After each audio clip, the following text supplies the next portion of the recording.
ভোটাধিকার আদায়ে ৫ই আগস্টের মতো রাজপথে নামার আহ্বান জানিয়েছেন মির্জা ফখরুল।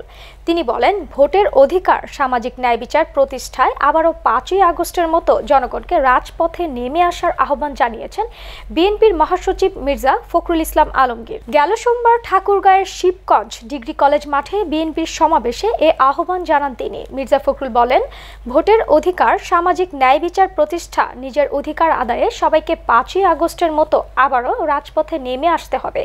দেশে সংস্কার চান নাকি হাসিনার নৌকায় যাবেন, সিদ্ধান্ত জনগণের।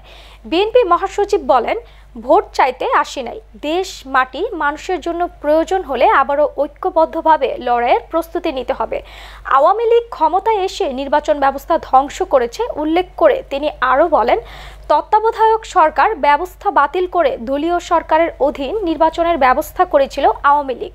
এ সময় বিএনপি দীর্ঘ সময়ের রাজপথের আন্দোলন ও ত্যাগেই শেখ হাসিনার পতন সম্ভব হয়েছে দাবি করে মির্জা ফখরুল বলেন, অনেকে বলে বিএনপি তো পারে নাই, কিন্তু বিএনপি ১৫ বছর লড়াই করেছে বলেই তো ছাত্র জনতা হাসিনাকে বিদায় দিতে পেরেছে। তোমরা সাহস করে দাঁড়িয়ে গেছো বলে সাধুবাদ জানাই, তবে বিএনপির ত্যাগ, নির্যাতন এড়িয়ে যাওয়া যাবে না। দেশের শান্তি ও স্থিতিশীলতার জন্য এ সময় তিনি দায়িত্বশীলদের আরও সচেতন ও সতর্ক হওয়ার আহ্বান জানান।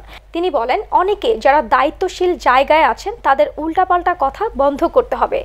দায়িত্বশীল জায়গায় বসে ভুল কথা বলে জনগণকে বিভ্রান্ত করা যাবে না। দেশের মানুষ অনেক নির্যাতন সহ্য করেছে, এবার শান্তি চায়। মানুষ নির্বাচন চায়, যাকে খুশি তাকে ভোট দিয়ে নির্বাচিত করতে চায়।